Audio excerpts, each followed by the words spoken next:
Hello friends, welcome back to just English classes. तो स्वागत है आपका। और गाइज, आज हम जॉन कीट्स पढ़ने वाले हैं। इससे पहले शेक्सपियर की मैंने कई सारी वीडियो डाली है और मैंने वर्ड्सवर्थ की भी जो है आपको कुछ मटेरियल दिया है। और आज हम जॉन कीट्स को पढ़ने वाले हैं, तो काफ़ी इंपॉर्टेंट क्वेश्चंस आपको यहाँ पर भी मिलने वाले हैं।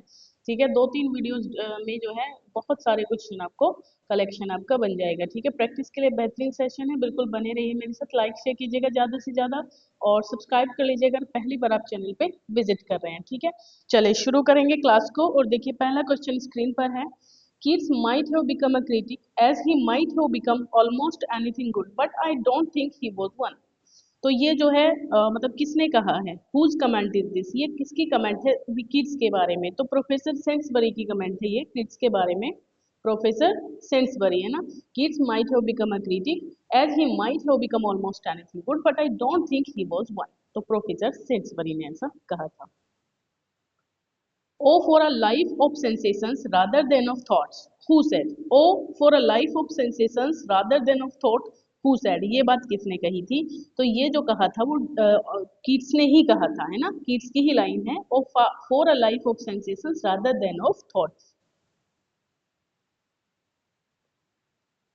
Poetry should surprise by a fine excess, and if poetry should come not as naturally as leaves to watery, बहुत इंपॉर्टेंट लाइन है दोनों की दोनों।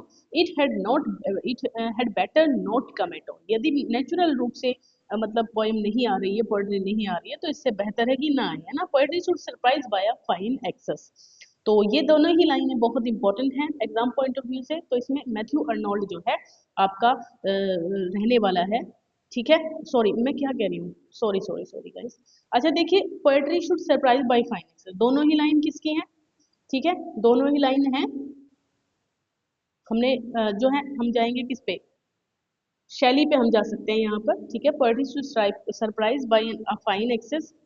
शैली क्या जॉन किट्स की है ना दोनों लाइन है। ये ऑप्शन ही गलत हो रहे हैं, पता नहीं ये ऑप्शन कहाँ से आ गए, सॉरी फॉर दैट गाइस।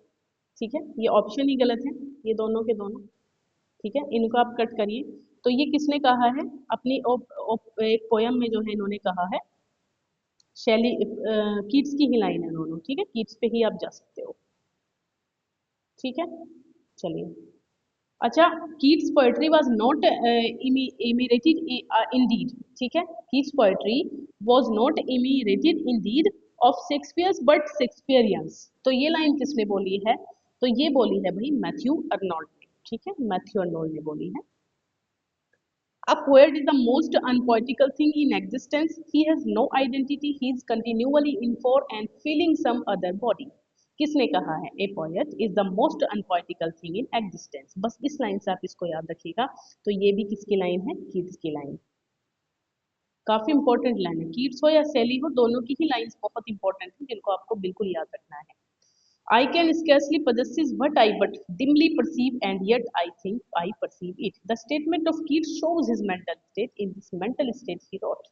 तो इस मेंटल स्टेट में उसने कौन सा वर्क लिखा था जॉन कीट्स ने? किस मेंटल स्टेट में? I can scarcely possess what I but dimly perceive and yet I think I perceive it. तो ये जो है ये इंडेमियन की बात है, इंडेमियन। ठीक है, I look upon fine face like a lover. I look upon fine face, I look upon fine face like a lover. किसने कहा है? ये भी किड्स ने कहा है। Whom does kids advise to load every rift with all? ये advice मतलब who does kids advise? किसने ये एडवाइस दी है? Every rift with all.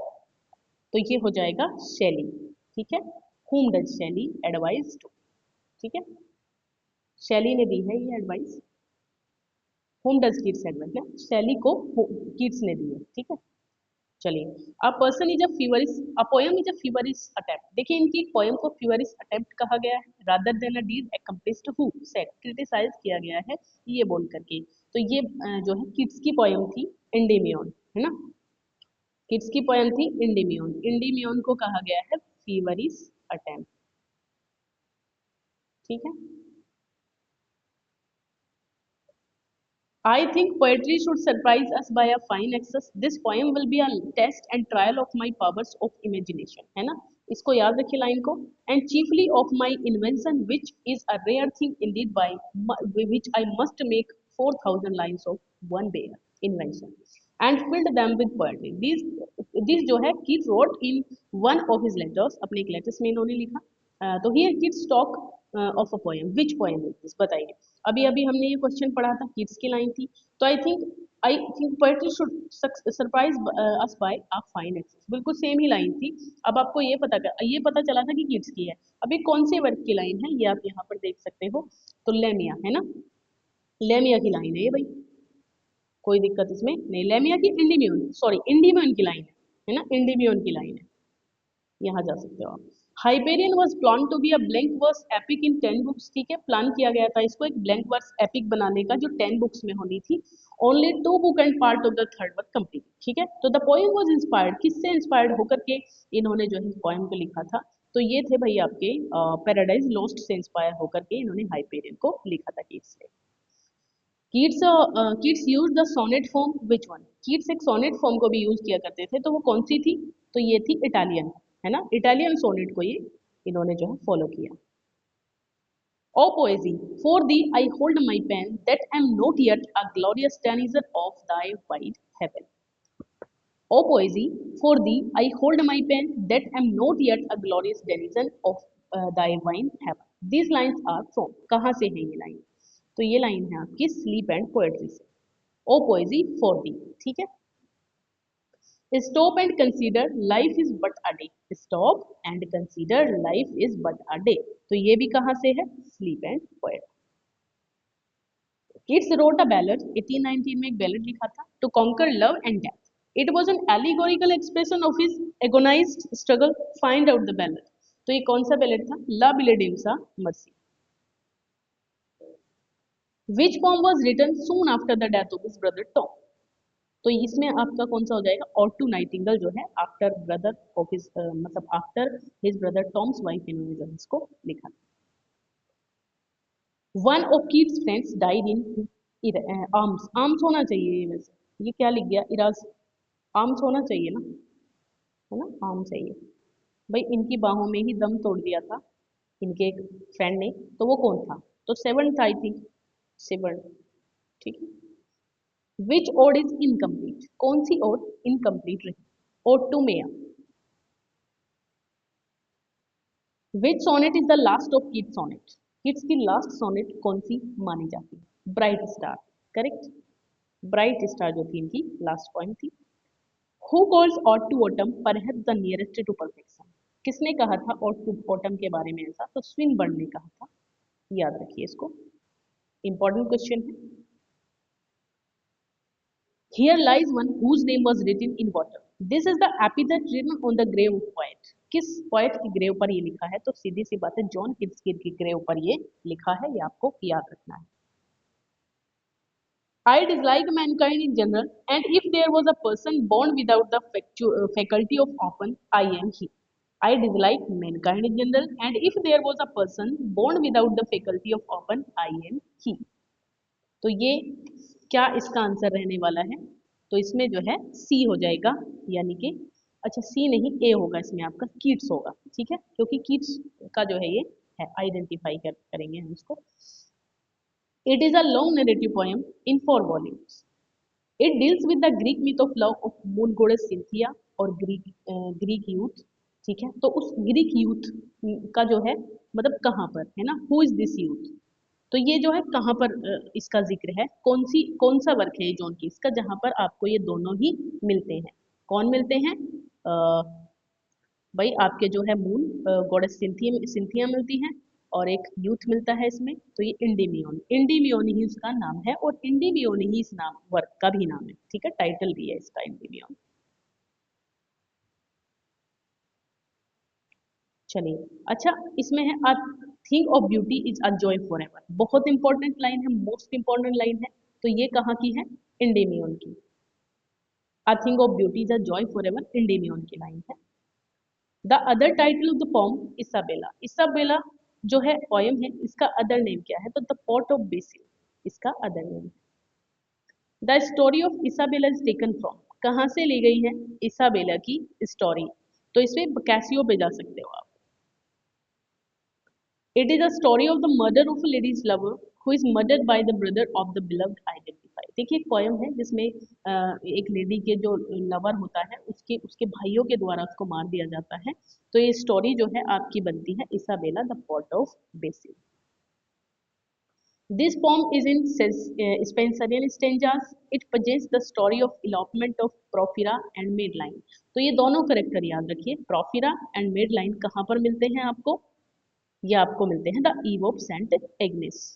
The eve of Saint Agnes 1819 में आया था, लेमिया 1819 में, द पॉट ऑफ बेसिल 1818। ठीक है।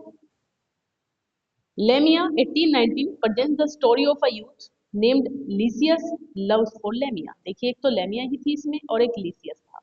तो ये जो है लेमिया इसमें क्या है, एक सरपेंट वुमन है ना। Otho the Great is Keats. Otho the Great के नाम से ये कीट्स का इकलौता ड्रामा है। ठीक है, ट्रेजेडी भी कह सकते हो आप इसको। Their lips touch not but had not bade adieu. Bade adieu ये वर्ड पकड़ लीजिए, देखिए थोड़ा हिंट पकड़ लिया करें आप, उससे आपको याद रहता है। और टू साइकी से है ये, और to Psyche, bade adieu. Beauty that must die and joy whose hand is ever at his lips, bidding bidding adieu. देखिए वहां पे बिडिंग एडियू था, बेड एडियू था, तो वो और टू साइकी से थी, यहाँ बिडिंग एडियू है लास्ट में। तो ये कहाँ से है आपकी, ये आपकी हो जाएगी और टू मेलंकली से, याद रखिएगा इसको। ठीक है, ode to sorrow ode to melancholy. Keats was a Greek who said, किसने कहा कि कीट ग्रीक थे?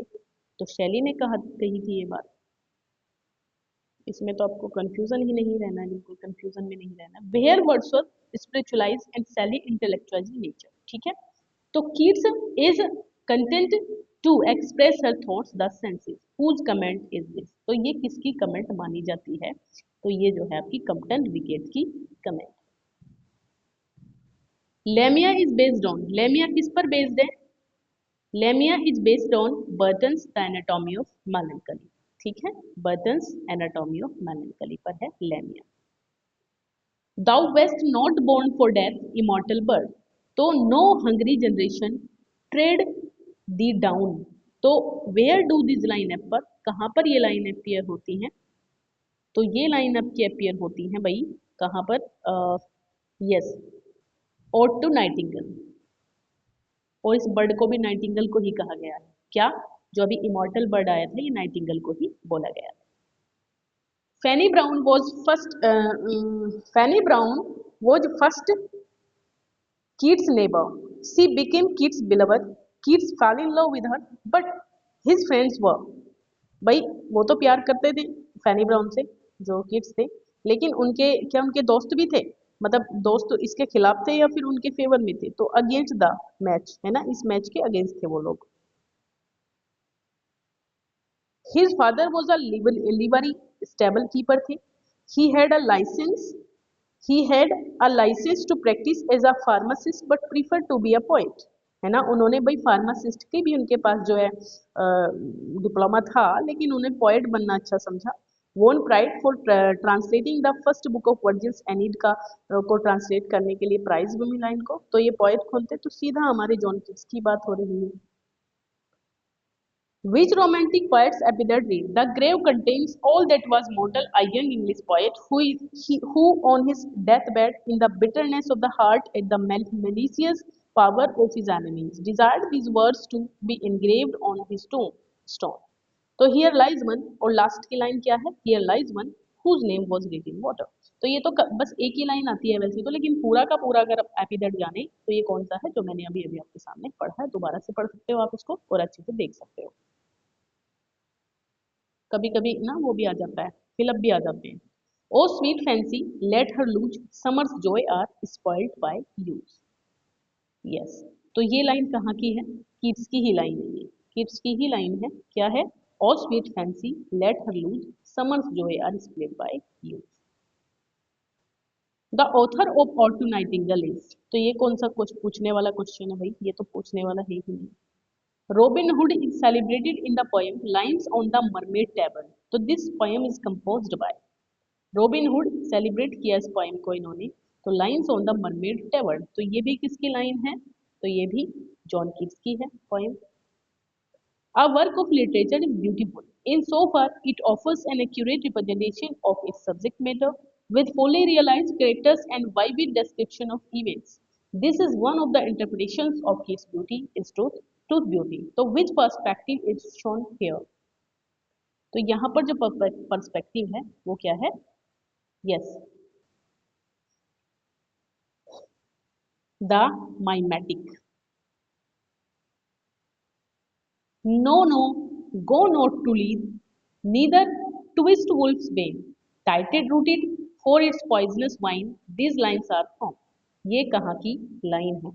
तो no no no go no to Lethe, इस लाइन को आप याद रखिए, और ऑट टू मेलनकली की line, ode to मेलनकली.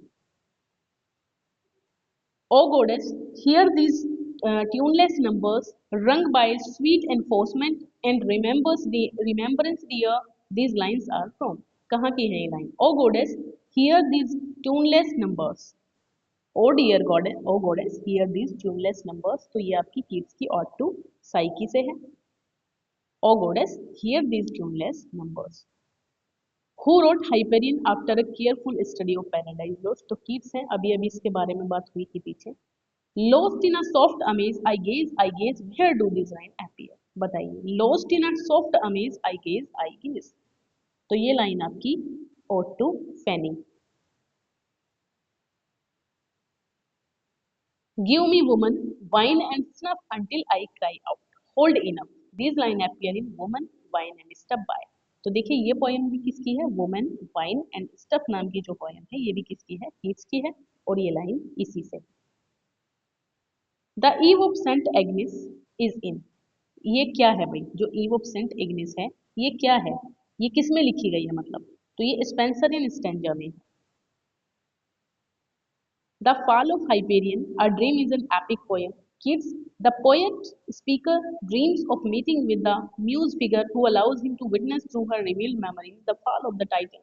This muse figure is a counterpart of Mnemosyne from Hyperion. तो this muse figure is, ये muse figure कौन है? मोनेटा. ठीक है, इसमें म्यूज फिगर का जिक्र हुआ है जो अभी मैंने पोएम की बात करी आपके सामने, द फॉल ऑफ हाइपेरियन. तो ये जो है इसमें आपका हो जाएगा. ठीक है, चलिए guys, bye bye, take care, पढ़ते रहिए, मिलेंगे नेक्स्ट वीडियो में.